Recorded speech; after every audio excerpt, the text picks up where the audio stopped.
Without further ado then, I'd like to introduce this evening's speaker, and I've lost my crib. John, if you want to come up. John Ferguson is, I think the crib sheet, is an environmentalist. He is a plant biochemist by original trade. He from St Andrews and then worked in SEPA for some years. Before, I suppose, reaching out into the Binn Group, which again he's been with for some years, and helped to set up Binn Eco Park, which you may have heard of. And John has been, I've known John for 20 odd years in the recycling kind of side of things in the region. And he was heavily involved in the Tay Cities deal, and was also been and is also in the Tay Cities Clean Growth Group. And in fact is a founder member also of the Resource Management Centre for Scotland. So John has been in this business for an industry for a long time and is a very knowledgeable man on these matters, as I think we'll find out. John's going to speak for a while, and then hopefully we'll have quite a lively Q&A session, which John is often, and not often, is always very stimulating and well informed.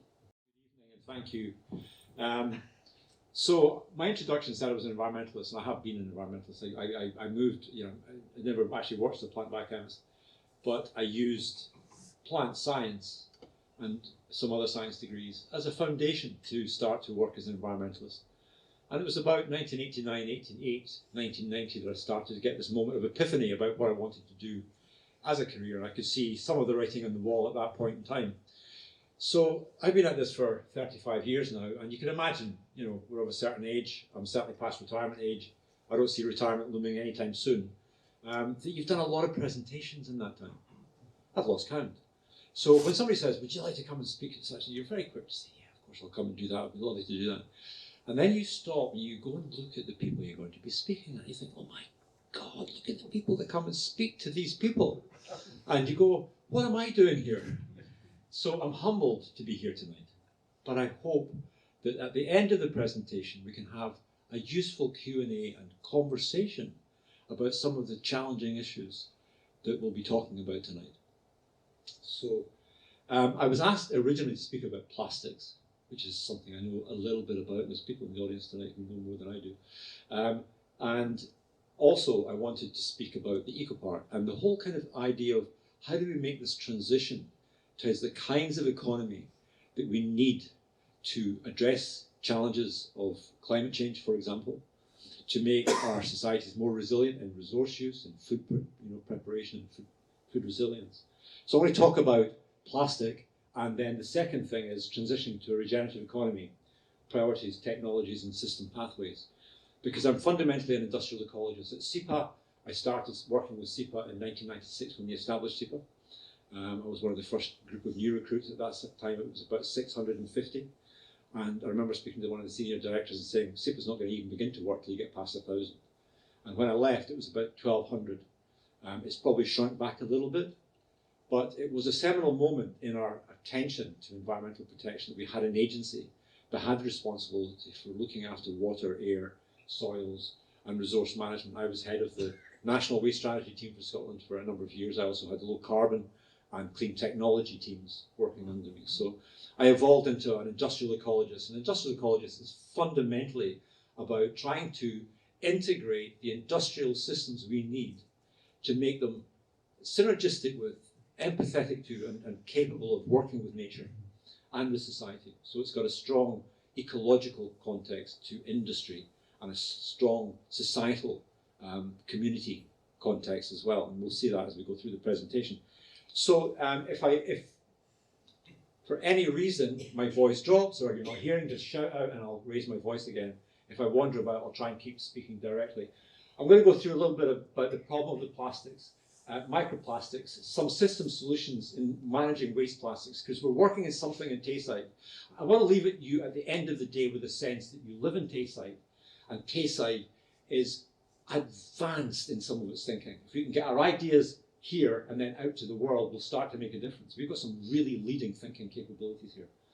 And we'll have a look at what the Binn Eco Park is about. When I left CPA, the Binn Group asked me to go and work for them. I said, I'll come and work with you. They wanted me to do a particular project. I took that project on the basis that they would let me build an eco park, and they let me do that. And we're now 14 years later, just now about to launch really what that was all about. It's taken a long time to set the foundations. So we'll have a look at the eco park. We'll look at transitioning to a regenerative economy, because we need economic growth, we need economic development, but we need the right kind of development.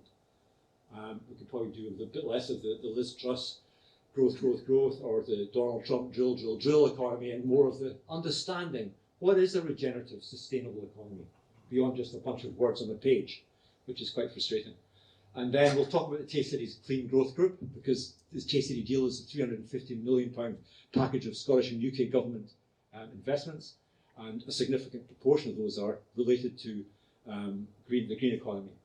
And bringing low carbon projects to Perth, we're doing some work for the council, I'll describe that. And then my last slide is about the Perth and Kinross Climate Change Commission, because I'll be giving you a wee challenge. Okay, so plastics. It's a complex group of materials, and it's impacting all levels of human society now. It's perhaps, to me, the emblematic issue of the age, of how poorly we have learnt to live on this little contained ecosphere, hanging out as a tiny dot in this massive space and mystery that we live in. It's everywhere. It's in every ecosystem, terrestrial, aquatic, atmospheric. It's in all flora and fauna now, and all parts of the food chain. I put in red there some of the kind of human impacts that are of concern. It's in our hearts. All of our major organ tissues are now affected. In our nervous system, it's affecting our reproductive system. Every zygote, the first little cell created by a sperm and an egg, courtesy of the sperm, not the egg, I should say, has got a little piece of microplastic in it. A recent study in China, every single sample of semen tested in China had microplastics in it. Because it's in our water, it's in our soils, it's in our food chain, and it's just impossible to miss it. It's also something that, microplastics, I mean, the definition of a piece of microplastic is 5 millimeters. Now, 5 mils is quite a significant piece of plastic, so even the definitions are not particularly competent. And I'll show you a paper that we published recently about this. Microplastics, by definition, goes from 5 mil down to a monoatom of plastic. That's microplastics. That's an incredible range. And the further down the size you go, you get this exponential increase in particle numbers. One of the things that happens, especially when they're floating around in the oceans, is they develop biofilms. And over time, microplastics in the ocean grow these quite large biofilms. And that brings the toxins out of the plastic often, but it also absorbs plastics from the wider environment. And then the fish come along and, oh, I'll eat that. And then it's in the food chain. And in the research I did for the paper we'll show you, it was very interesting because some of the researchers had said the fish are very selective in the colour of the microplastics. So they really liked, I think it was yellow and red, right? Less attracted to black. So you think, okay, so even the colour of the plastic in the oceans has an effect on its ability to accumulate within the food chain. So I think I've kind of exhausted that, Frank. The effects worsen of micro and nanoplastics as the biofilms age, because they're able to somehow, through some process, migrate toxins from the plastics, and they become more bioaccumulative and more damaging to the food chain. So in terms of recycling plastics, you think, oh, we're really good at recycling plastics. We're absolutely dreadful at recycling plastics. I'll show you a slide in a couple of minutes on the trajectory of the volume and the growth in plastic consumption, i.e. production and consumption. Now, don't misunderstand me when I'm talking about plastics, because I'll be focusing on a lot of the negatives. I don't think we'd have the 21st century technologies, the medical technologies, the space technologies, the science technologies that we have without plastics. It's not plastic that's the problem. It's our inability to understand the materials we're working with and manage them effectively. So we're very selective. We go, I'll have those bottles and I'll have those pots, tubs and trays and those industrial pipes, they're pretty useful, and I don't really want that film and I don't really want that mixed pile over there. It's a bit tricky to sort out. those wee bits down there, I don't really need those. So we're very selective. And the market is built around that selection. And we have built a plastics industry globally around managing stuff from the production cycle, what they call purge or rules or whatever materials that they're using when they're making products. That's quite easy because you know exactly what you're dealing with. It's in the factory, and that tends to get recycled. We're quite good at picking up things like a bakery that changes out 1,000 bread crates to make room for new bread crates. They're all old. Pick up 1,000 bread crates, you know what that is, you can recycle that. Or there's a Scottish water job somewhere and there's cut off pipes and 5 skips full of high density polyethylene pipe. You know what that is? That's got a value. So we're selective. What that selectivity does is it refuges vast amounts of plastic into the residual waste stream. It says now, let the residual waste stream deal with that. I'll come to a few points about that in a moment. There's few demand side drivers for recycling. So I'm outlining the systemic problems that we have with plastics. We don't, for example, say, okay, if you want to make this and certainly import it into the European or British market, but ideally globally we should have these agreements. If you want to make this kind of product group, you have to use 100% recycled plastic. Because 100% recycled plastic is good enough to make that product group. And you can imagine going all the way to the other end of the scale and say, well, here are some safety critical components or medical implements or such like, where you have to be absolutely certain what you're dealing with. This can be zero recycled plastic, completely exempt, because you absolutely have to have virgin plastic for that. And you've got this range in between 0 and 100%. And you start to deepen the market and the capacity and the demand for recycling. Because globally at the moment it's about 15%. In the UK it's maybe about 20%. We're not great. Now, when I show you this diagram that will come up in a moment, you're seeing this growing amount of plastic. And unless we do something to shift the dial on that 15%, then we have a massive increasing growth in the amount of plastic that we have to deal with as waste material. That's the problem. The other thing is that the polymer industry, now every 3 years in Dusseldorf, there's a thing called the K something. It's one of the big messes, the great big exhibition centres they have. This is the second largest industrial exhibition in the world. I think there's one on paper somewhere in the world that's bigger. And it's huge. You go there and it's like, the NECC, the big halls down in Birmingham. Most of you will have been in them at some point. You've got 18 of those big halls representing every component of the international plastics industry. From the refiners, from the technologists in the big laboratories looking at new applications or new polymers, new additives, new coatings, the recycling, everything to do with recycling. And you go there and the first thing you think is, they're 10, 15 years ahead of us as the resource management sector in producing new materials. We're running to keep up with what they're doing. So we've got this deepening complex group of materials. I think there was a study in Europe about 15 or 20 years ago, and they went, let's take the main polymer groups. So you take polystyrene, polyethylene, PVC, and acrylbutadiene styrenes and polypropylenes, polycarbonates, 7 or 8 key groups. And let's look at all the additives they use. Additives for plasticity and for UV resistance and for creating coatable surfaces. A whole range of chemistries go into plastics. From that group of 7 or 8 key polymers, they ended up with 5,000 different materials. When you come down to it, when you're actually using it as a material, you've got to accommodate what's in this. Because that might make it unsuitable for certain applications. And it's that material complexity that's the challenge here. The next problem is that there's really a trend away from landfill.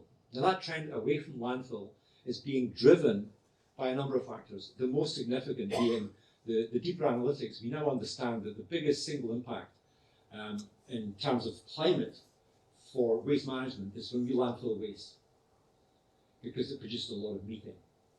Now, that was quite handy because when we landfill waste, notwithstanding the methane, we were burying a lot of plastic, which was by and large inert.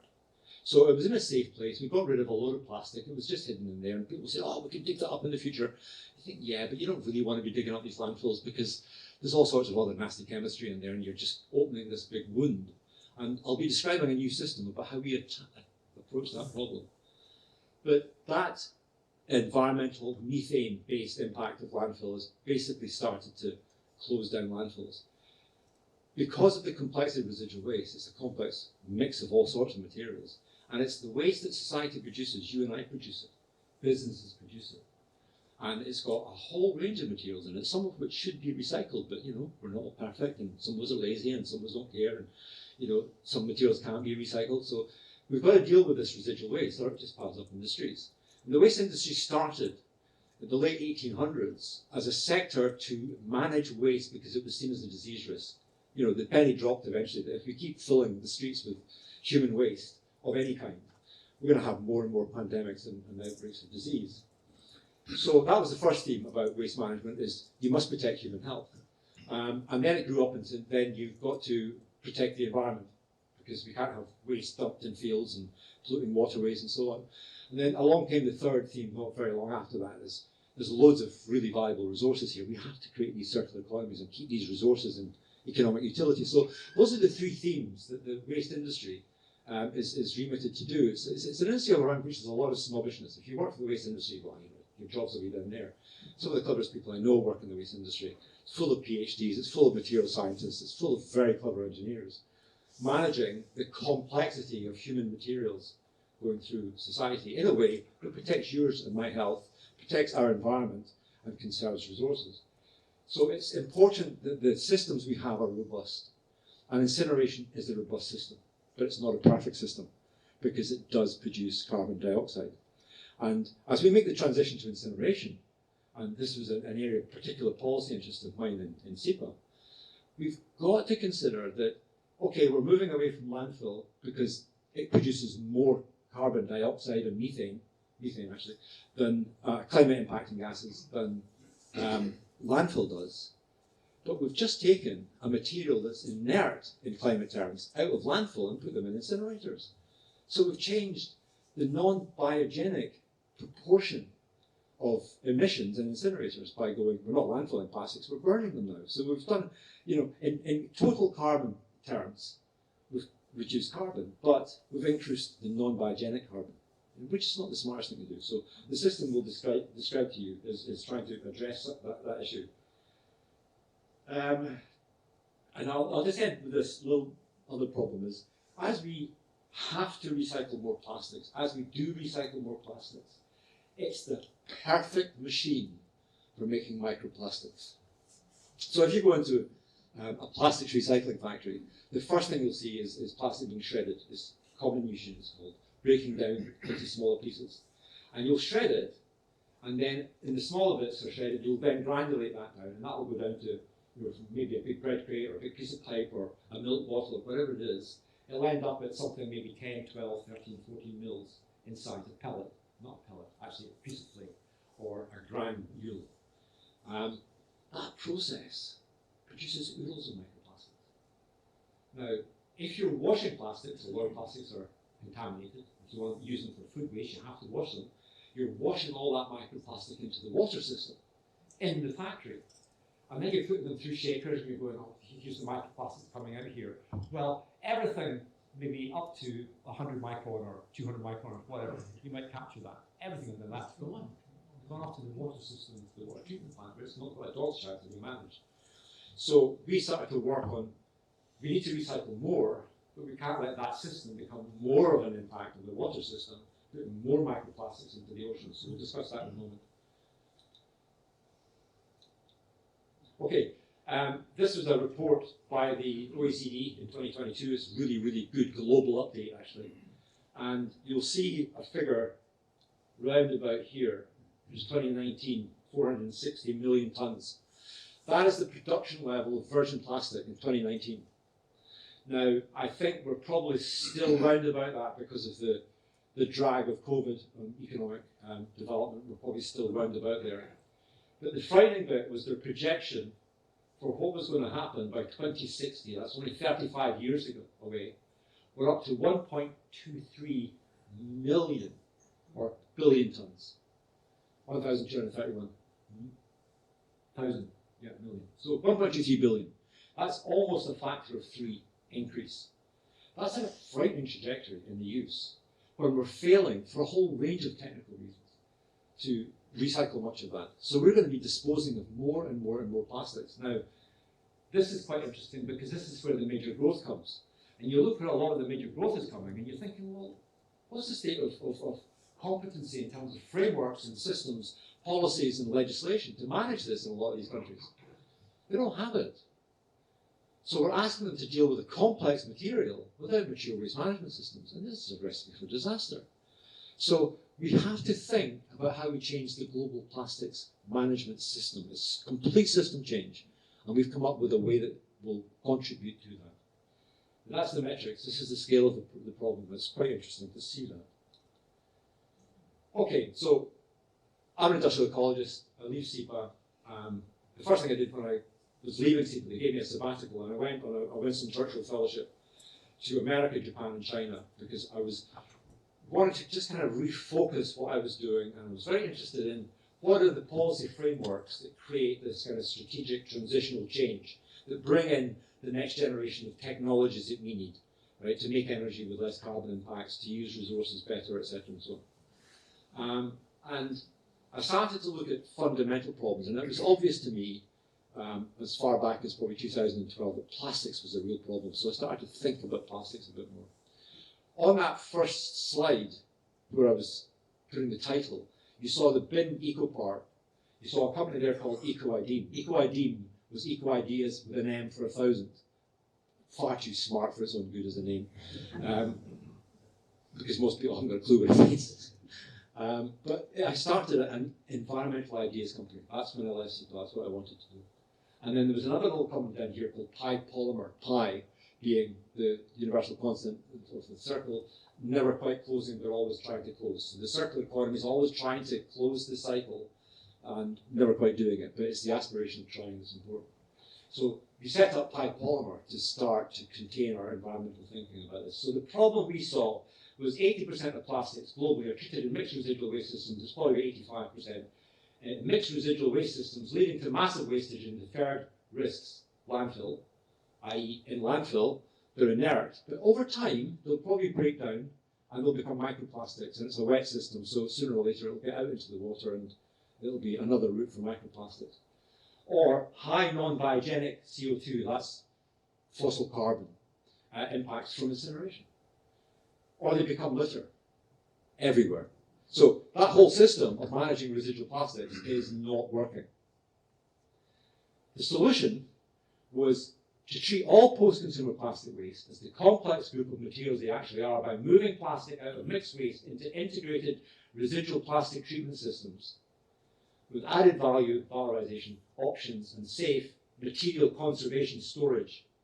Now, there's many other parts of solving the plastics crisis, including some degree of shift to biopolymers, using plastics for, not using plastics for certain types of products, understanding the route that plastics take to being a problem and trying to put in intervention points. But our solution is focused on the waste plastic. And I'll come to that in this slide. Now, don't try and read it, but this was a slide I developed for the Tay-City Deal project. We were awarded at strategic business case stage in 2019, 5.2 million towards demonstrating a new system to manage residual waste plastics. And it was very held up by COVID. I redrafted that entire OBC over Christmas and resubmitted it because during that period of 5 or 6 years, there was a number of key policies changed. They brought in landfill bans, so we're moving from landfill to incineration. The landfill ban starts this year. So that was a major driver to go, okay, so we're going to accelerate this process of landfill plastics going to incineration. The next policy that came in last year, won't implement until 2028, is the emission trading scheme, which is a way of taxing carbon in industries like shipping and aircraft. They're going to bring incinerating plants in the UK into the emission trading scheme from 2028. And I went, that's brilliant, because now we've got a carbon motivation to move plastic out of incineration. So that helped me to recalibrate and refocus the project.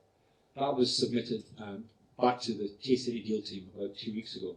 What this basically does is it says wherever the waste is, commercial, industrial, domestic, marine plastics that are collected by fishing boats or off beaches, we'll take all that waste plastic out of the residual waste stream. So if you've got a residual waste stream, we'll say don't put it in your mixed waste. Put it in a separate bag. You can mix that bag in with your mixed waste and we'll get that bag out, or put it in a separate bin. Any number of ways of collecting it. Your household waste has moved from mixed recycling, called dry mixed recycling, DMR, to dual stream. So you've now got a bin that takes your cardboard and your paper, and a bin that takes your plastic and your metals, right? So in a few years, I can say to the council, all the small domestic plastic, all of it, can go in that bin now. We'll take all of that, and we'll take out all the good recyclers. We'll take out the materials that the depolymerization sector need for creating chemistry from plastic. Now, there's a whole evolution of that technology group, but they can't get the waste. They come to me and say, yes, you've got the waste. I said, no, we haven't. Your waste is in 1 million bins. And I can't get it out of the 1 million bins. This gets it out of the 1 million bins, and it gives it to that sector. So all of a sudden, we can go from 15% recycling and bring that sector in. We might get up to 40 or 50% of value. The next thing is we're working on technologies to take mixed plastics, complex little groups, little bits of, you imagine how many little films, from sweeties out of your Quality Street boxes have hit the waste system. Right? They would come here. Our sorting systems would get all these little bits of plastic into one place, and we go, right, we can put all these mixes that you're never going to sort into a system called polymer fusion molding, and we can make good quality building products to replace wood for shuttering concrete and all sorts of different applications. A massive capacity market. So we're taking complex plastics within this system into products, and that product generates value for the whole factory. So that's three things: good quality targeted recycling of stuff that's been missed from the residual waste, stuff to optimize the deployment of depolymerization and solvolysis. There's a range of technologies will deconstruct the polymer, and then making some manufacturing stuff. But you're still going to have, you can't do something with all this plastic.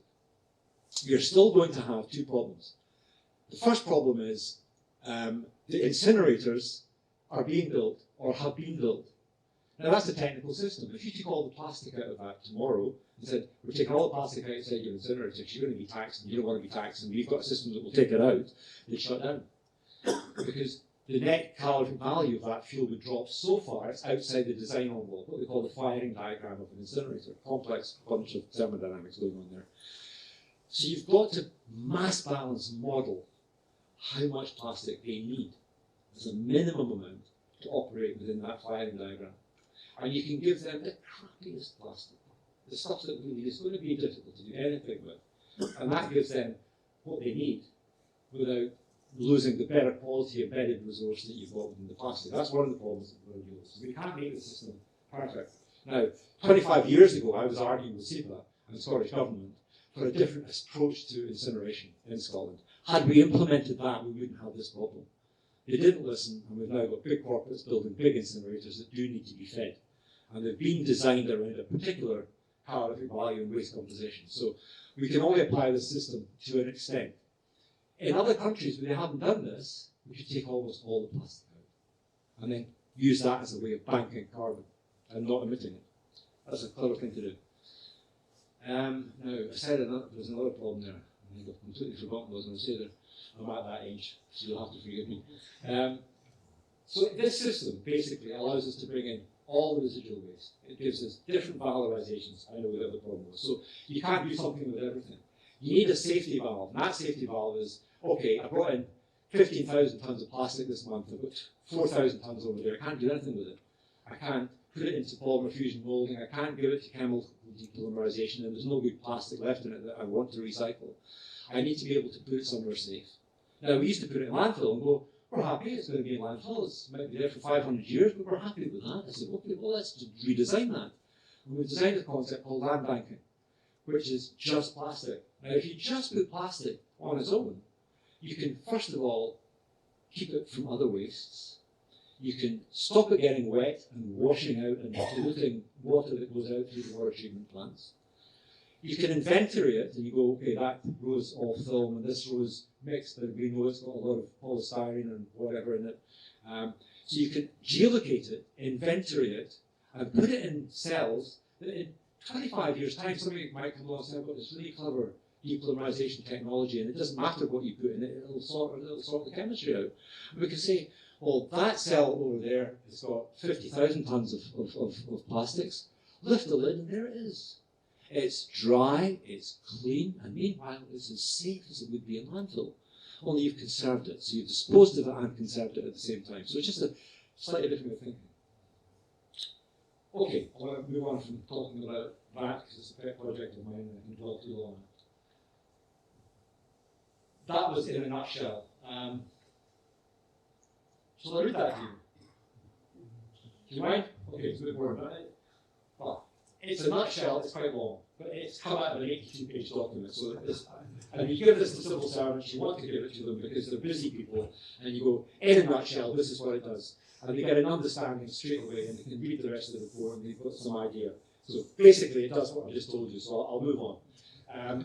And it allowed us to rethink the hierarchy. So I designed this. This is our hierarchy for our system. And what we say is, we need to avoid and displace plastics. That's the first thing. If we don't have to use plastic, don't use it. Right? Can you use a better material? Use a better material. Try and consume less anyway, because that's a driver to all of this, is less consumption. Reduce, perhaps lightweighting. So you might make the same product, but you use less plastic or use a different plastic that's stronger and so on. That's been going on for some time. Continue that. Try and reuse stuff. So, for example, 45-gallon drums, repurpose them, clean them. Plastic pallets instead of wooden pallets, because you can use that pallet 40, 50, 100 cycles instead of 4, 5, 6 cycles for a wooden pallet. So reuse is going to be important. And then recycling. We've got to recycle more polymer. And we need to put the instruments in place that says we have to recycle more polymer, so you don't make that group of products without being 100% recycled or 50% recycled or 20% recycled. So create increased demand.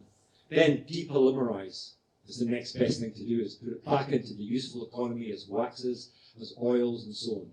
Try not to create oils that are going to be burned, because you might as well be burning it in an incinerator if that's the case. But there's a lot of clever chemistry can go on with depolymerization. And then land bank. Okay? And the last thing you do with it is incineration. That is a complete system. And we're trying to demonstrate that here and then give it to the world and say, you could create local regional plastic economies, you can create manufacturing jobs, you can create an economy for plastics that will give an incentive to collect the plastic so it doesn't get laid into the fields, it doesn't get laid into storm drains, it doesn't end up in the oceans. And this is my final slide on plastics. Mitigating microplastics. This was an article I published in the Institute of Metals, Mining and Materials in April last year. I based it on 2 MSc studies. I got a lot of calls if you got any thoughts about helping our MSc students do that, come up with projects. And I love doing it. I do it to the absolute maximum extent I can because it's helping young people get into science and engineering. They're clever and they do useful work. So I had 2 students look at microplastics and I gave them different projects. They both did their projects, did an excellent job. Irina Brown was at Strathclyde. Lucia went into another field of work. Irina Brown was so taken with this subject, she's doing a PhD in it. Okay? And every year in Lanzarote, there is a conference about microplastics. And this year I was invited to go, I couldn't go, but Irina did go. And I got to do all sorts of online presentations and walking presentations. It's quite a complex conference. I got about 25 A4 pages of paper authors. And I'm going through this 25 pages of papers and I'm going, look at the volume of global research on this issue of microplastics. Everything you can think of about microplastics. It's fascinating. Anyway, she went on and did it. My interest was one thing, was if we drive more recycling, how do we make sure that we don't create this massive engine of microplastics? And it ended with a policy position of we need to do the following things globally. I'm involved in some of the work the UN does on having a plastics concordat. My daughter actually works with the UN in New York as an environmental lawyer, which was very proud of what she's doing because she's obviously been motivated by watching her father struggle for 25 years to make a difference. 35 years. So that's just out of interest, really, just to show you that we've got some pretty deep thinking. Right, I want to move on to this transitional economy. I'll speed up a little bit. How are we doing for time? Yeah, I think I'll speed up quite quickly now. This is an old slide. I updated it. I've always been driven by human concern as environmentalists. I love nature. I want to conserve all the biodiversity. I love the seas, I love water, I love roots. I'm a botanist, I love flowers. But fundamentally, I'm concerned about human beings. We have to look after this little microcosm. It's a closed system. We've nowhere else to go yet. And until we have, this is all we've got. And the quickest way to kill people is to kill the environment. And we're doing a bloody good job at it. So I did this just to explain that the fundamentals of a secure human society have not changed in the beginning of time. We need clean air, healthy soils, we need food, and we need biodiversity, because that gives us the richness that keeps us alive, our medicines, our foods, and our fibres for clothes, etc. We need shelter, clothing, and food and water, all infrastructure kind of systems. And then, to have a safe society, rule of law, security, knowledge, and I add love and kindness in there, because, it's the best part of human beings, is the love and kindness that they are. It's what makes human beings so wonderful, is when they behave like that. So I always show that as focus on the prioritize. I don't care what generation of mobile phone I'll have in 20 years' time. I care that the soils can produce healthy food, that we can breathe decent air, and we can drink decent water. These things matter. The toys of society don't matter. That's an aerial photograph of the Binn Group park. It is, you'll see this bit here, that little bit there is your waste from 1994 until 2016, 5 million tonnes from other parts of Scotland. And that was bubbling away with methane. Just in here was a 3 megawatt power station using that methane. It closed in 2016, and the half-life of the landfill site is about 6 years. So the landfill gas halves every 6 years. So that's going to be producing very little power soon. This was the wind farm we put in 2019. That's 10 megawatts. That's the first part of our private grid. And that's a key component of what I'm going to show you as the main development theme. So renewable energy. I'll speed this up quite quickly. You can come out and have a visit anytime if you want to see some of this and have a more in-depth look at it. Three fundamental commercial parts. One is a diverse, multimodal renewable system. Wind, solar, we've got hydrogen in there, we've got a small energy from waste plant. It's the second smallest energy waste plant in Scotland, and one of the 4 or 5 smallest waste plants in the whole of the UK. Because my philosophy was small, decentralised, don't build big mega plants. And I just couldn't, I just couldn't do it. It didn't suit our site anyway. And we're trying to decarbonise that through this plastics idea. So anybody who's got a concern about incineration, quite happy to have a chat about what we're doing about it. So that's the renewable energy platform. The thing works on the basis of peer-to-peer. So if the producer sells direct to the customer, you've largely cut out the middle person. The producer sells for more, which means the investment in renewables is better and the return on investment, and the consumer is saving money from buying off-grid. Okay, so it helps attract businesses to our site. Come to our site, you'll have long-term, low-carbon energy, and you'll pay less. And you'll have price control, because it will only be RPI, and all the other geopolitical things that affect energy prices will not affect you. That's a good sales point. The second thing is circular economy. So one of the things in the Churchill tour around in China and Japan and America was learning that eco-parks work best when they don't hang in space as themes, when they've got an anchor to work with. There's a fundamental foundation to what they're doing. We're anchored on the waste company. What we've got there is a growing waste company, one of Scotland's best waste companies, with a growing geography, a growing diversity of materials, and that allows us to think about circular economy. So in circular economy terms, we're doing research around what we can do with plasterboard. We're talking to glass companies that will take glass, any kind of glass, and make microballs with tiny little porous surfaces, and that can be used as water filtration. It can go into areas of aridity and hold water and root zones. So that, one of the things that climate will stress the agricultural system globally on is water supply. So we're working on some clever technologies and trying to bring them to the Binn Group. We're working on decommissioning, massive amount of decommissioning. I used to be a mud engineer. So being a mud engineer, using my chemistry, drilling fluids offshore, that was my epiphany. It was, look at what this industry does. It's a filthy industry.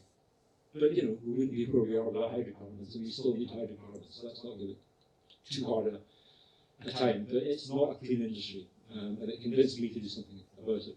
So, circular economy, building the next generation of deeper mining and using materials and manufacturing with those materials is part of that. Perth and Kinross is right in the centre of Scotland, so for any specialised plants, we can touch Aberdeen, Inverness, Edinburgh, Glasgow, and our argument with the chief executive is, let's stress this in the Perth and Kinross economy because we've got the geography and we live in a wonderful place for people to come and set up businesses. So this is a big thing for us. And then the next thing is one of those fundamentals. The global food system is going to be highly stressed in the next 10, 15, 20 years. And we have to start developing diversity and resilience. And that will come through things like vertical growing, controlled greenhouses where you can grow 365 degrees of the year, advanced photonic lighting where you can fine-tune the micronutrient contents of foods, you can support root growth and leaf growth, and each part of the life cycle of the plant can be optimized in terms of wavelength. You can maximize the efficient use of water, the targeted use of nutrients, and the almost complete avoidance of pesticides, because you've got a controlled environment, you can control the diseases.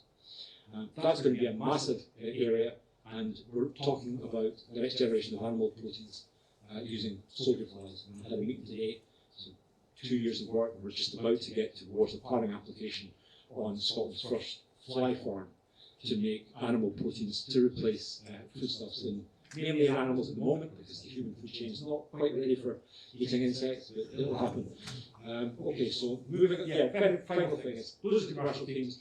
We're focused on water conservation, so sustainable urban drainage systems, legal part planning to stop flooding. Well, that's great because it captures water, but I want to capture that water, so we're starting to look at connecting all ourselves into a water catchment, because 2 summers ago, the farm was water stressed.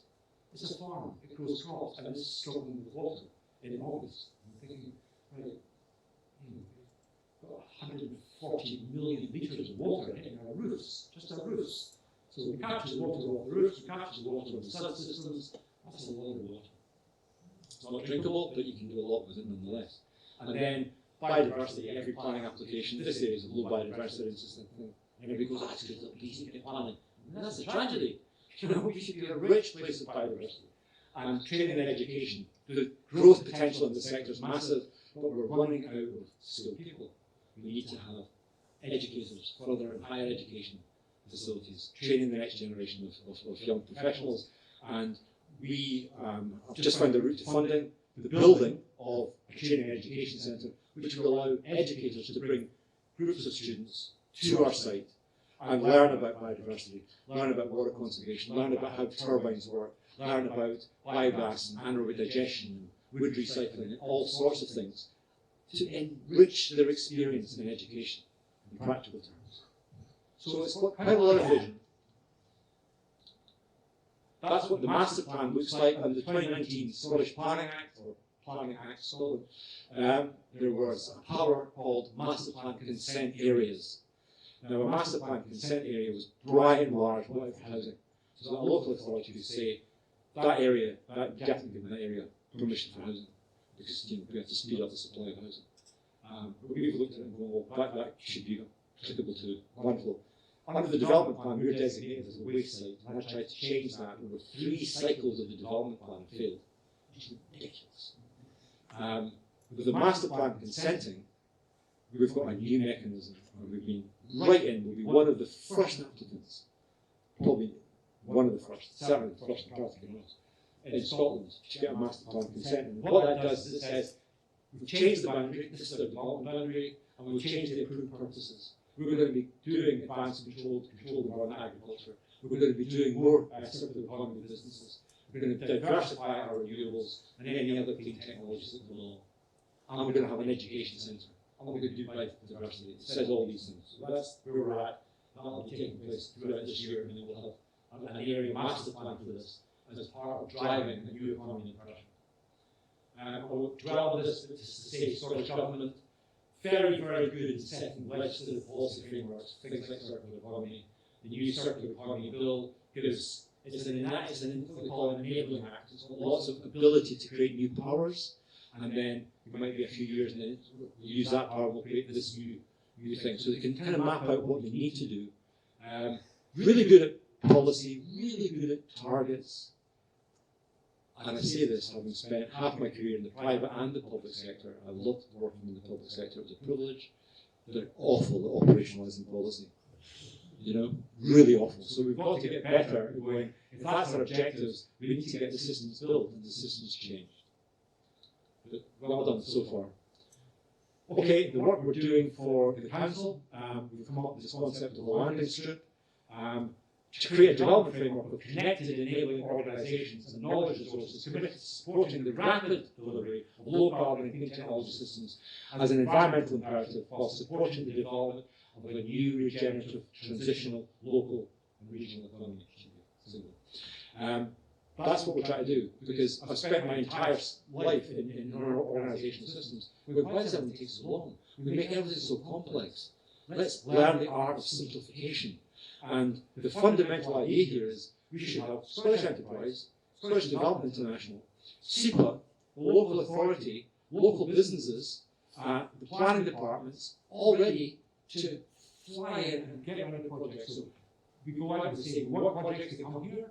We curate them through a pipeline, we filter them, and we say, these are the ones we want to work in. When we've chosen the project to work with, it's like the Formula One team changes the tyres. They come around and they go, right, let's deliver this project. It's nothing like that at the moment. It's terribly, turgidly, bureaucratically slow. So we're trying to understand the dynamics in there and do something that's a wee bit different. We've called it a landing strip, and it connects enablers with common purpose to improve and accelerate the delivery of development projects, deploys support in a coordinated way, framework the commitment between enablers. So there's a memorandum of agreement that we're working on between the council, some of the businesses, Scottish Enterprise, Scottish Development International, SEPA, and a few other organisations.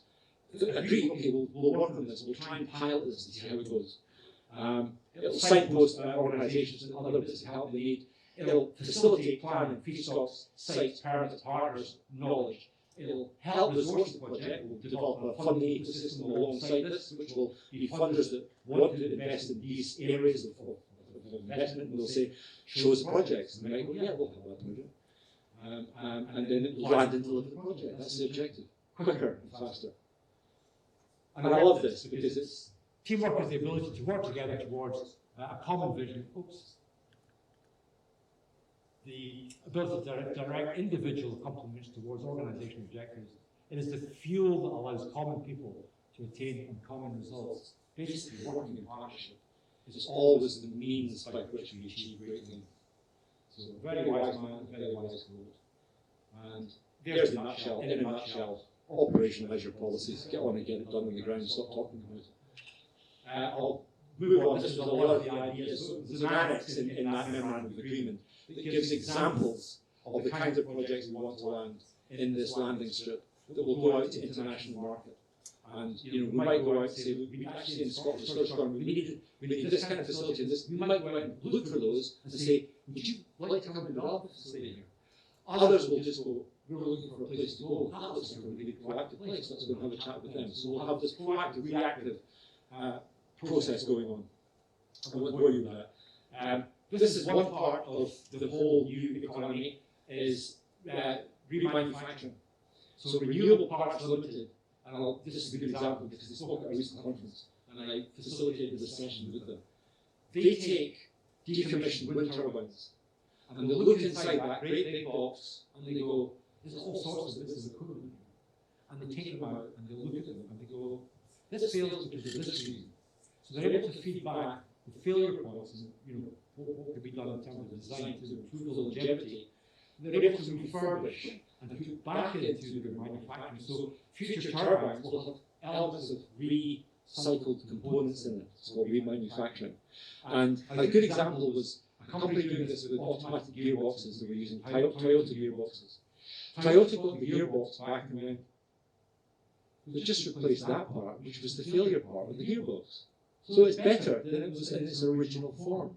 So the objective of remanufacturing is as good as the original, if not better, because we've learned where the failure points are.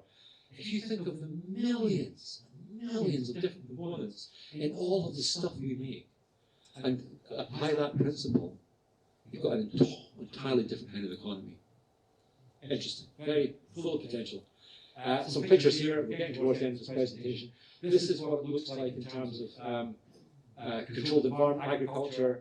Here you've got a tomato farm. This is a very clever company that's got a test unit over in Perthshire at the, what I want to call the Scottish Crop Research, the James Hutton Institute. I actually did all my plant pathology lectures there, so it's a place I've been at for years. You can go there and see this. This is a vertical growing system. They can control every part of a plant cycle's needs in this, from wavelength to water to nutrients, optimizing the nutrient value, the commercial clipping, the speed, and so on. Clever technology. These are the kinds of energy-saving devices that people are talking about. Low carbon energy, much lower inputs. Just as an example, this was Tokyo, I think. This was an example of the future. This is an artist's impression of what the cities of the future. They'll have to grow their own food. You've got thousands of hectares of potential growing land sitting on the top of buildings, under the sun and the stars and the rain. They're going to have to do that. That's another example of vertical growing. This is a fly protein farm. And here are nutraceuticals. This is an area of particular interest to me because I was a plant biochemist and I was very interested in plant medicines. And we're now genetically engineering plants to grow medicines. Okay, I'll skip that slide just for the sake of time. The policy framework is about good food nation Scotland, and that's all about improving the nutritional quality and the resilience. And we're focusing more and more on resilience. And the last slide is about the Climate Commission. I'll tell you why resilience is going to be so important in a moment.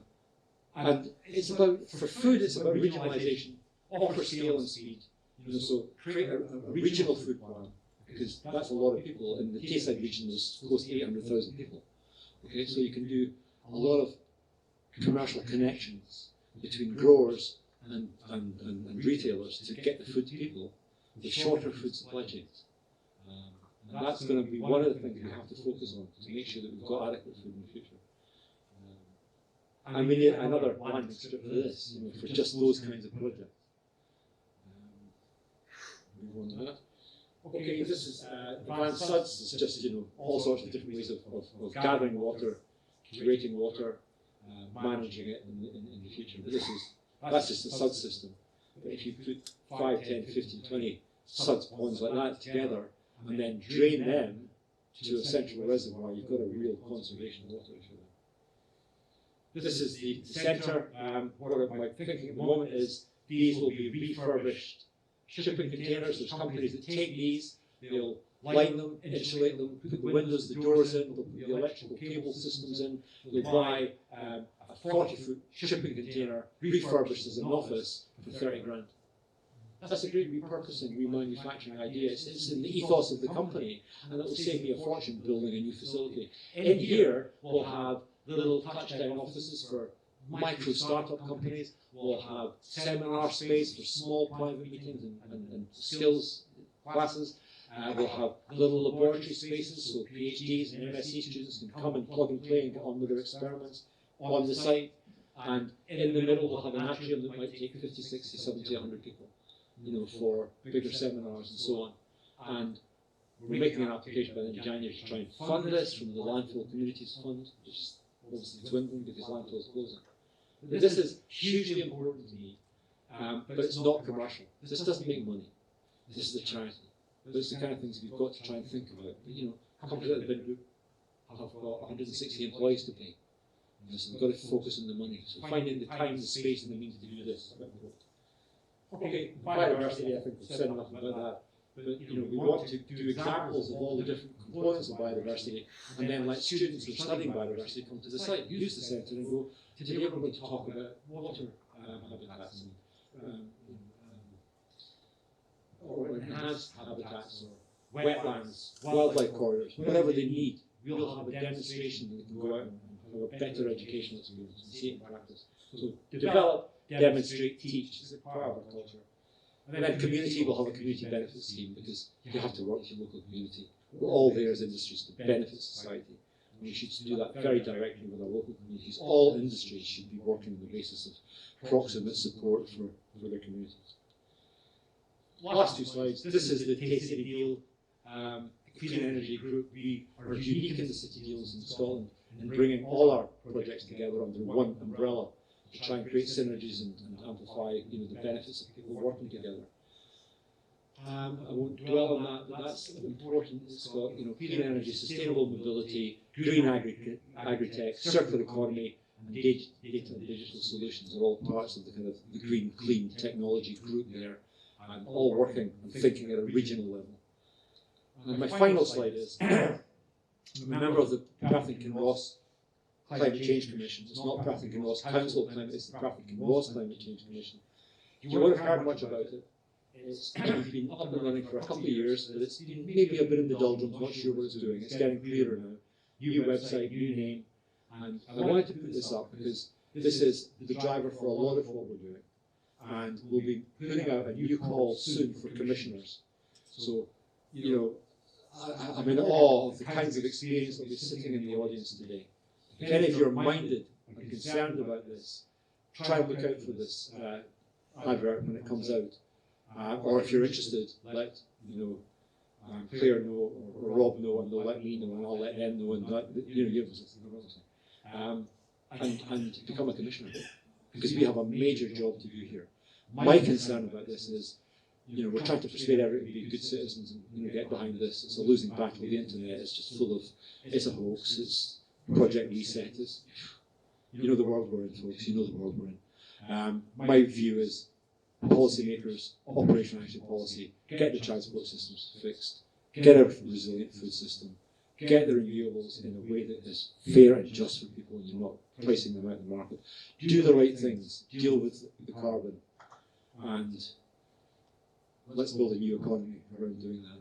There's a tremendous amount of benefit from that approach. So resilience is where my thinking is. We need to build in resilience because we're running out of time. We're already buying into some of the impacts. Ladies and gentlemen, thanks for your time and listening.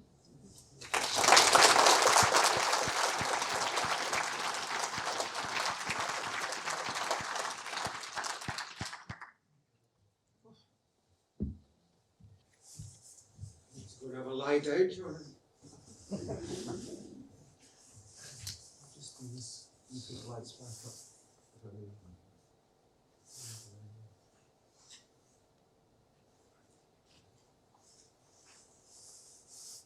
Right, I feel as if I've got an Airfix Lancaster bomber model coursing through my veins, and the amount of microplastics that must be going through my system. Don't know how much is in there, but you definitely got some. Anyway, thanks, John. I didn't know somebody could spin that many plates. What a fantastic talk, and so thought-provoking. Questions? Anybody? Right at the back, sir. So I was just wondering, is it possible to visit the Eco Park in Binn Group? Is it possible to visit the Eco Park?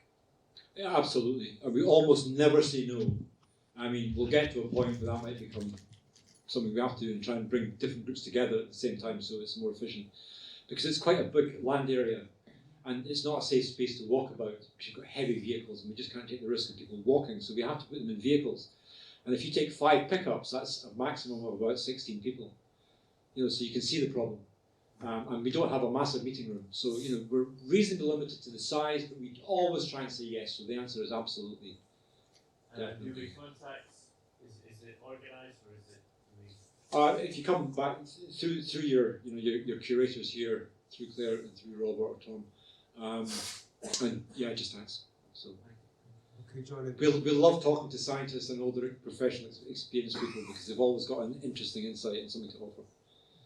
But also students, we're very keen on students. You've got a contact you can give me and I can help with that. Yeah, you know how to Yeah, get in touch. fun of it, yeah. Okay, thanks. Any more questions? Again, right up the back. Thanks for your talk, Joe. It's very interesting. I'm particularly concerned about obviously microplastics, and in Perth and Ross, I used to turn on my drinking water tap in the kitchen and think that the water was coming from some remote loch in the high hills. But ultimately, obviously, it comes from the River Tay, which sees all the washing machines and fibres from all the residents upstream of Perth. Would you recommend fitting a water filter to your drinking water supply? And if so, which one would you recommend? I could recommend any, but yes, I would. Boiling your water, I mean, this is ridiculous in Scotland with such healthy water, other than the microplastic, to say boil your water. Boiling your water, particularly the harder the water is, it's not particularly hard, but quite soft water. But in areas with hard water, boiling your water complexes the microplastics into the skin. So that's quite successful. I hate the idea of using bottled water because it's part of the problem, actually. Every bottled water bottle you drink has microplastics in it because the minute you make a bottle, it's coated with tiny, tiny, tiny invisible particles of plastic. So I'd avoid bottled water. I think these days it's probably not a bad precaution to filter your water. And I don't want to scare people. I haven't read enough of the science, but I do know that apoptotic was one of the words I didn't mention there, which means we know that microplastics can cause cell death. We know that they're in the zygote, that first cell of a new baby is growing up with it. We've got no idea what this is going to do. We know that it's crossing the brain-blood barrier, and we don't know what it'll do in the brain. There's a lot of different types of plastics and a lot of different additives in plastics. It's extremely complex, but they're looking really, really closely at this. The problem is, it's done now. It'll take us a long time to undo it. So we've got to try and slow down the doing of it, which is my objective in this whole recycling plastics thing. And we need to try and minimise the exposure of our food chain and our water to it. It's not a simple problem. Yes. You could look on the very fact that we need you as, coming along with these developments in recycling as a complete failure in any case, by virtue of the fact that we're not dealing with the production of it rather than when it has to come to you, it's already failed through the system. That's what you're trying to solve. So how, as things are circular, how are you feeding back so that either through government legislation or international cooperation, you come to the point where you're taking stuff out to start off with, and ultimately you make yourselves redundant? Right, okay, so I don't think we'll ever make ourselves redundant because the human system is so flawed. The hardest thing to change is human behaviour. It's really difficult.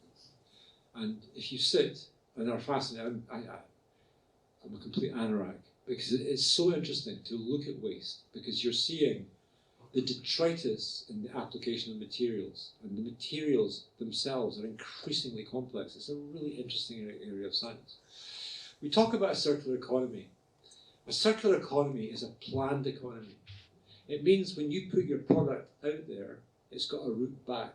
And that's a curated, managed, monitored, and fiscally supported route. So an example of that is packaging legislation.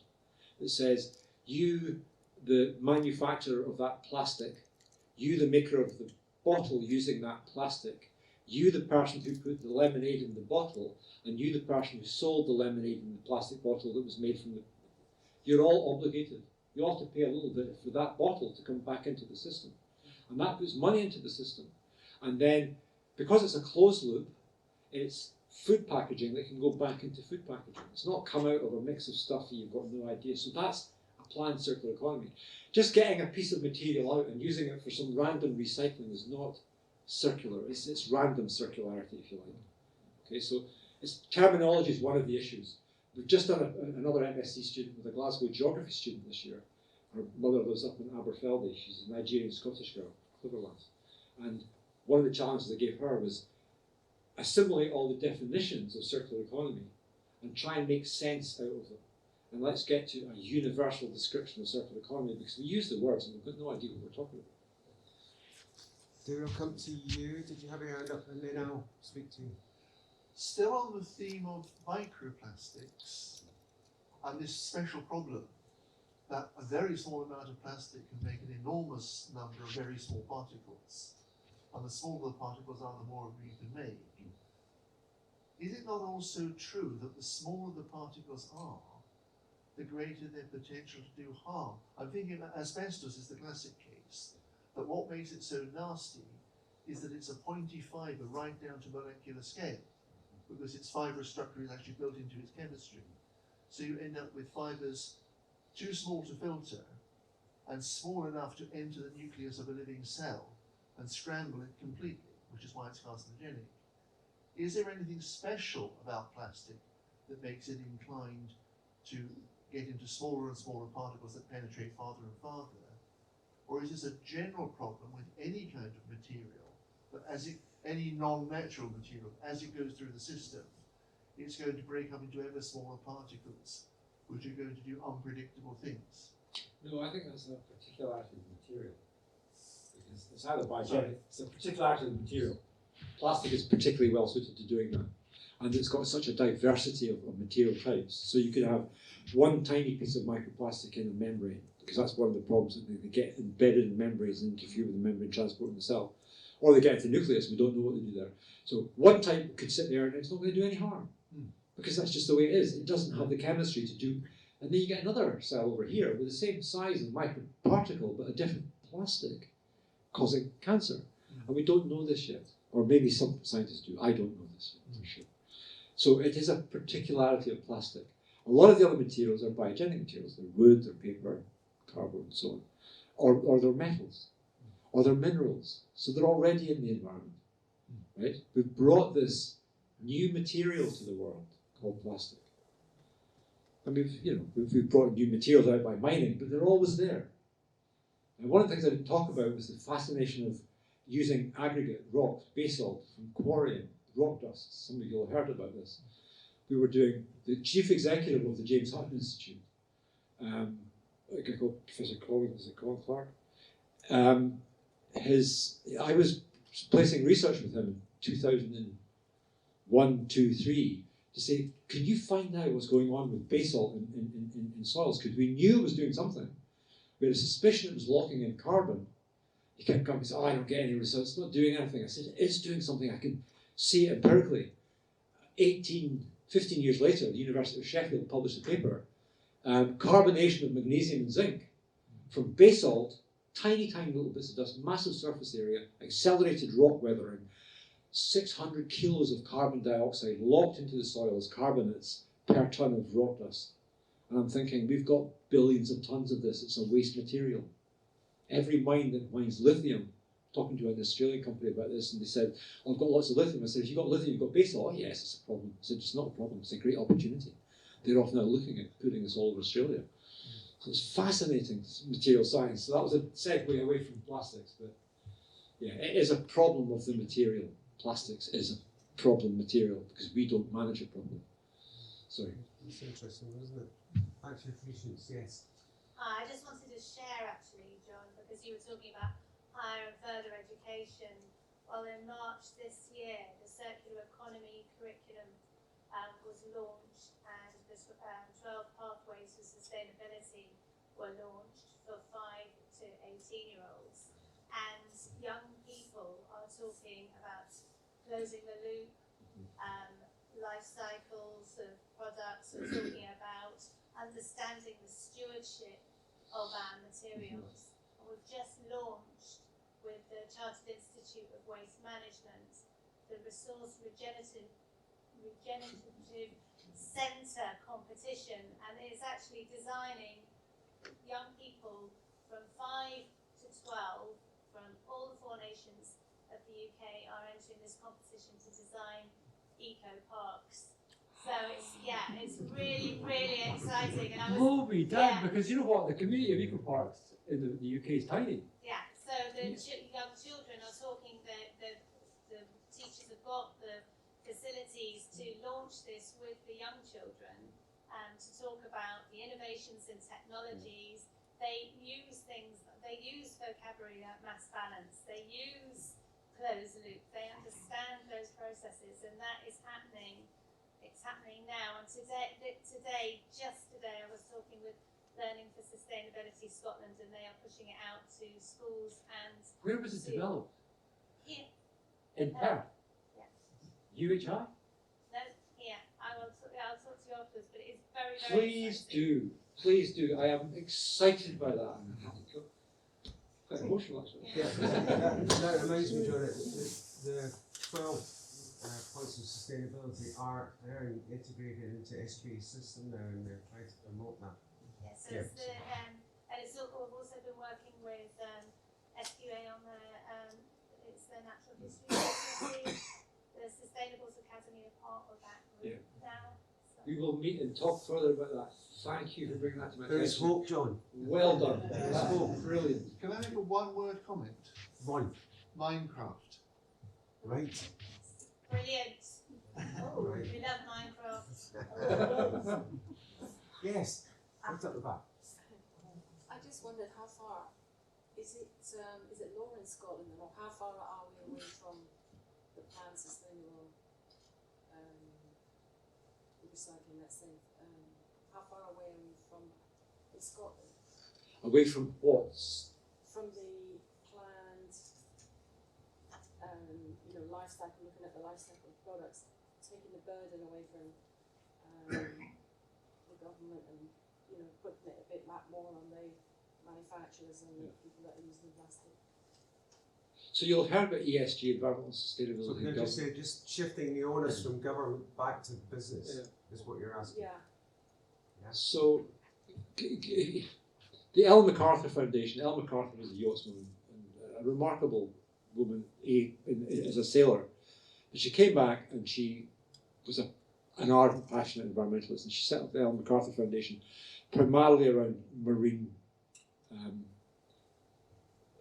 plastics. And they've done a lot of work. They say, look, actually, if you really want to make a difference, go and look at the big emitters. I mean, that's a way of saying, who are the big contributors?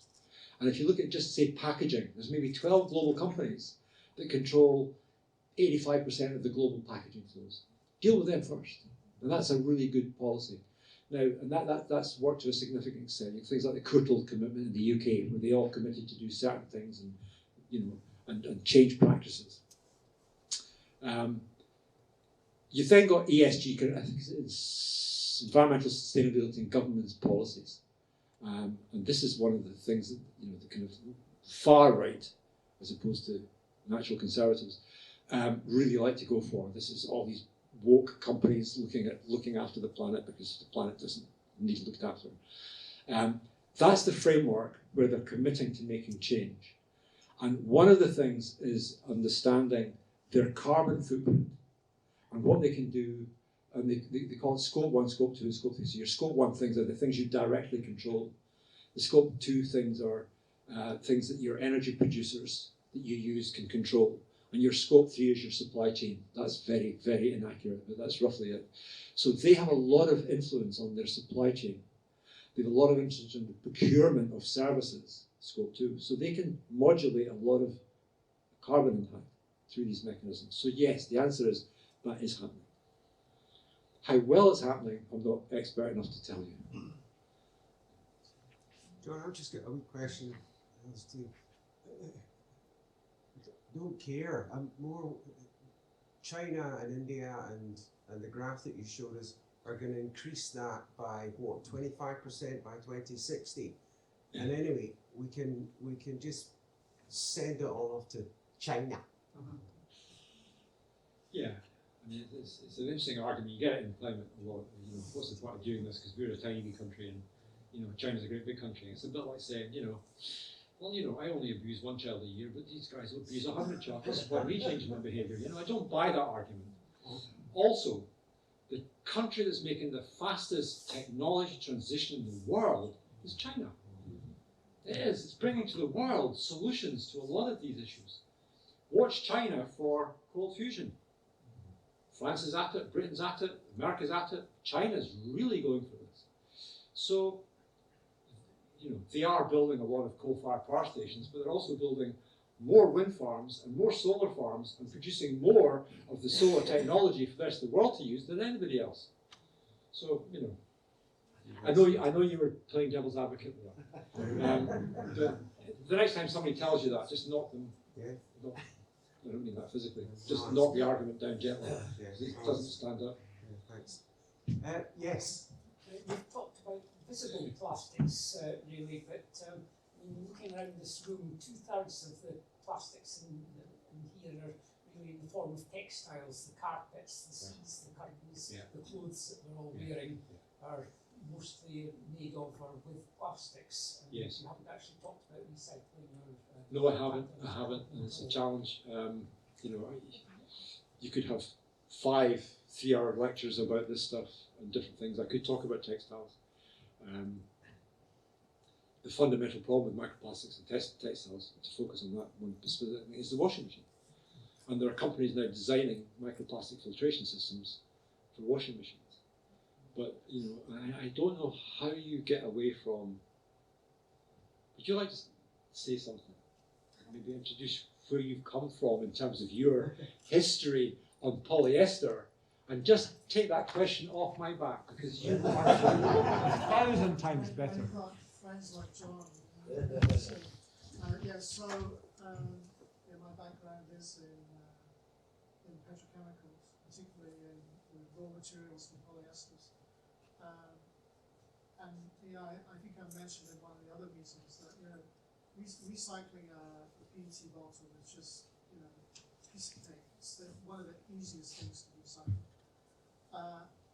The area, and I'll talk to Zero Waste Scotland about this, is when it comes to textiles, one of the biggest problems is usually the textile is a combination of different fibers. It's not just polyester. If it's your running top, which is 100% polyester, not a problem again. You have to deal with the dyes in there, but easy to recycle. As soon as you get cotton polyester blends, it's a bloody nightmare, total nightmare.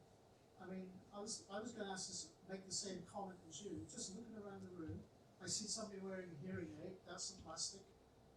All of our trainers were wearing plastics.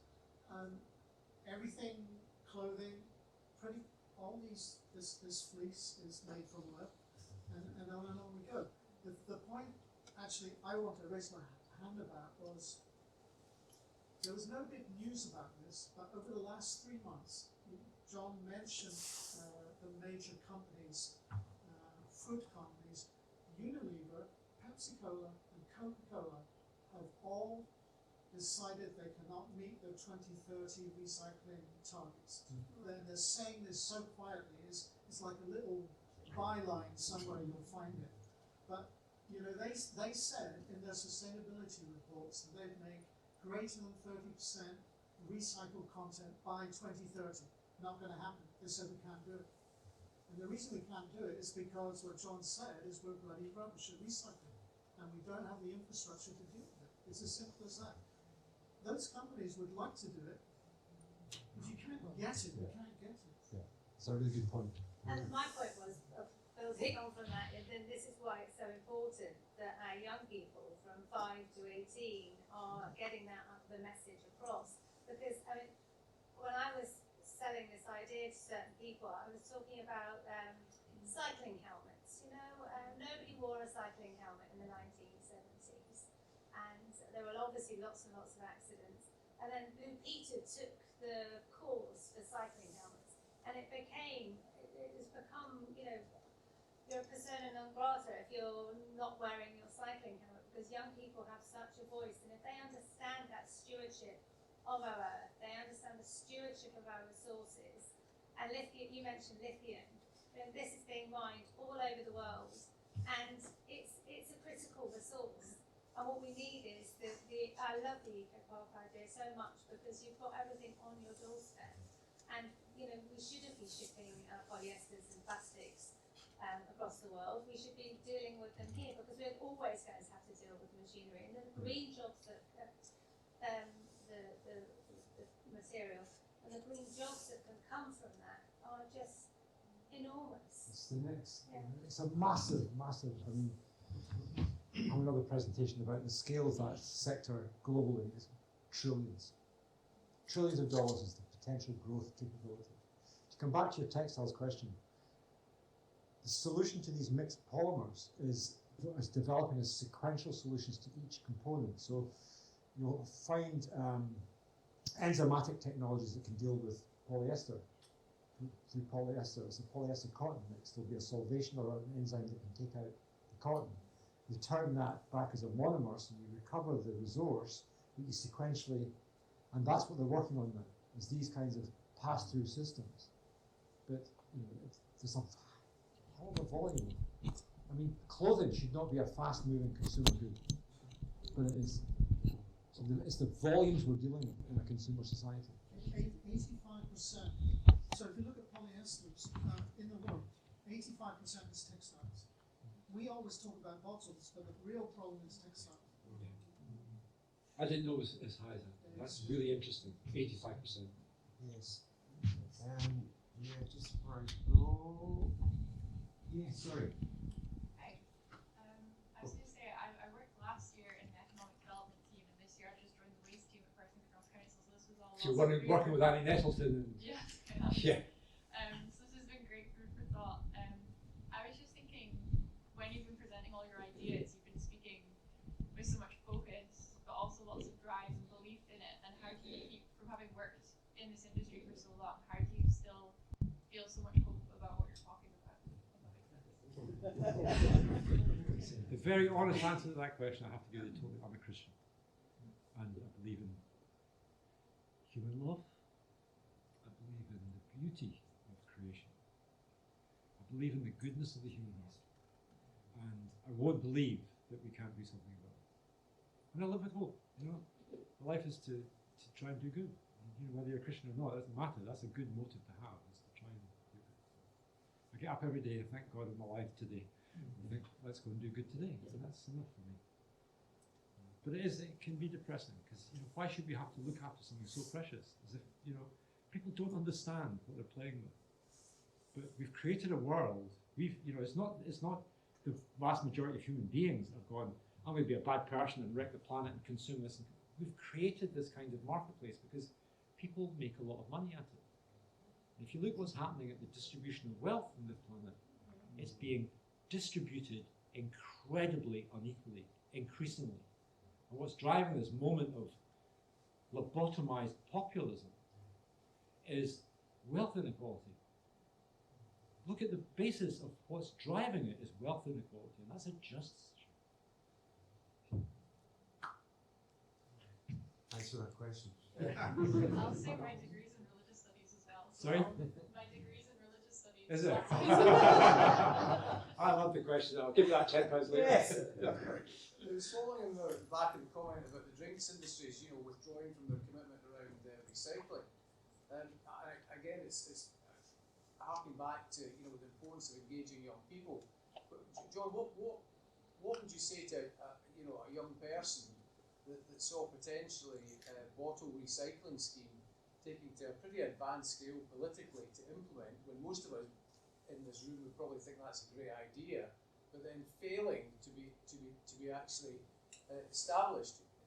Are there any sort of learnings from what you saw during that it was obviously a political and an operational process? What was your perception as to why it didn't happen? A mixture of things. I mean, right at the beginning, there was a lack of integration of discussion. So Scottish Government and Zero Waste Scotland said, we're going to do this deposit refund scheme, and we're going to set up this organisation to do it. And it was set up with loads of people from the packaging sector, and they had no idea of the waste resource management sector. And they designed something which was going to do a lot of damage, actually, to the Scottish resource management sector, because it was bringing large corporates into an industry that is largely SME companies. And that was going to decimate companies. So you had BIFA were given the scheme administration role. And BIFA is one of the most acquisitive waste operators. I hope there's nobody who works for BIFA here. Really upsetting them. They were going to run the scheme in Scotland. Now, at that time, glass was in the scheme. And Scottish Whisky did not want glass in the scheme. And there's two schools of thought. You should have glass in the scheme, and you shouldn't have glass in the scheme. And you can have that discussion. By all means, have that discussion. I don't think they had that discussion in a mature enough way to resolve it. They just said, we're having glass in the scheme. So you had the Scottish whisky industry working with the Scottish Conservatives to kill the scheme because they didn't want glass in the That was one of the realities. That did happen. There were other components to this. BIFA would have been running glass schemes by going into all the pubs and going, we're here to do all your glass. Oh, you've got all this other waste over here. Oh, let's have a look at that. We can do that too. And all of the Scottish SME sector that runs most of the waste for Scotland would have been outcompeted. So start by talking to people. And it wasn't a good, well-curated conversation. It was organisations who think they knew best. And, you know, whenever you think somebody knows best, you probably don't. It upset me that it didn't go ahead. It's interesting now that we're having a UK scheme, but Wales is going to have glass. So you go and work out the logic of that. Because actually, the problem is, and this is a complex issue,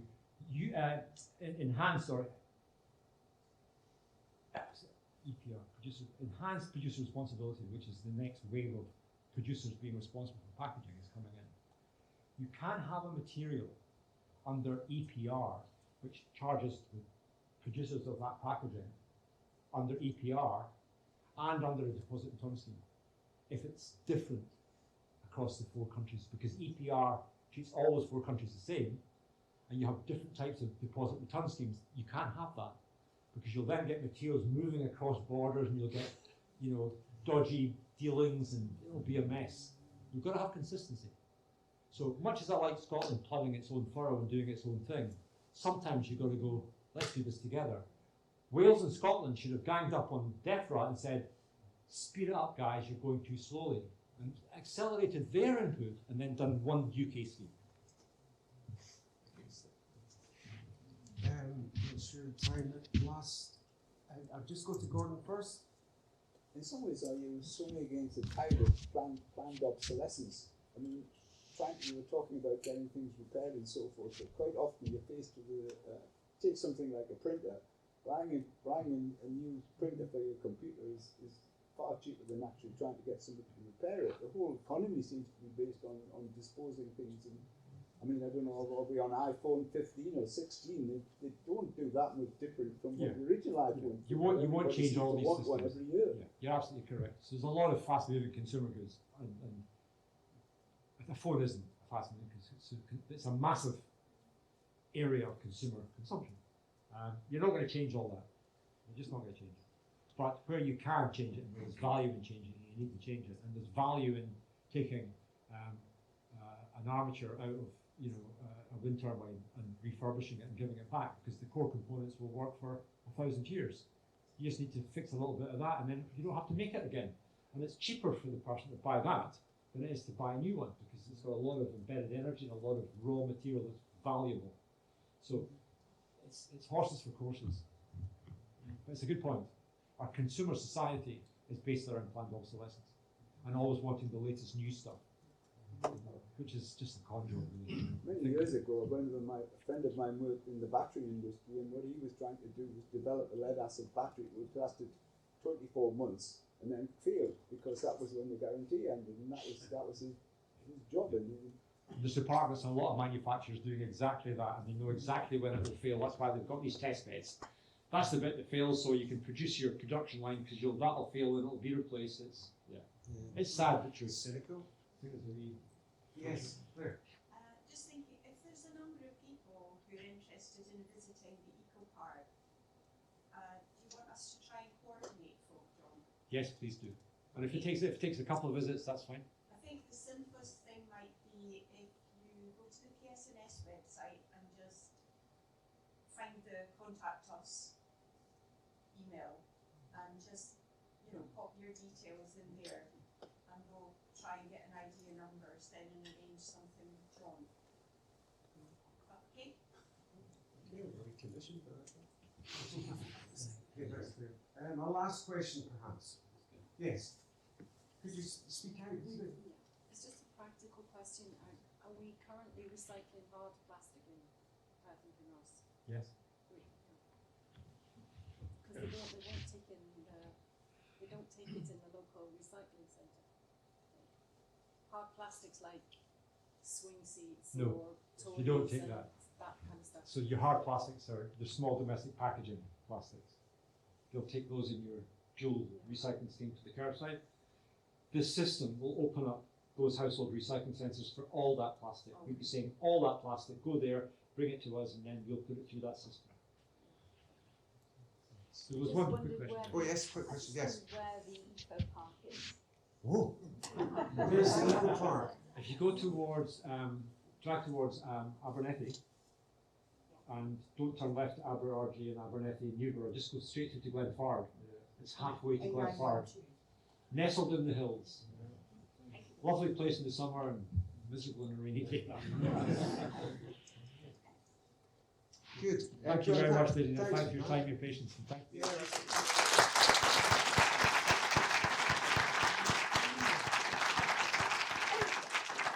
told you get good discussion from the physical to the physiological and to the philosophical. Just like David, would you like to just say a few words?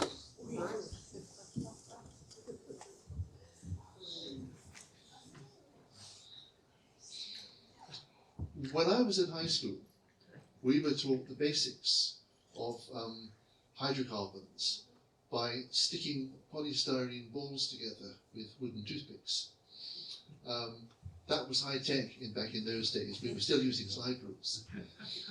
But we never really thought about how we were going to recycle the polystyrene balls that were being used as effective teaching aids.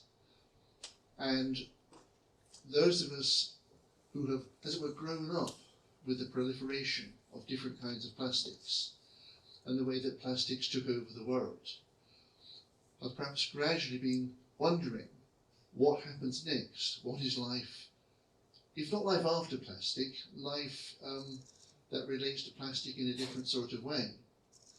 And I've been looking forward to this particular talk this evening for some years now, because I met John some years ago at Binn Farm when I was doing some archaeology there. And we had a chat that was perhaps the outlines of this evening's lecture. So I was especially looking forward to hearing it this evening. And I haven't been disappointed.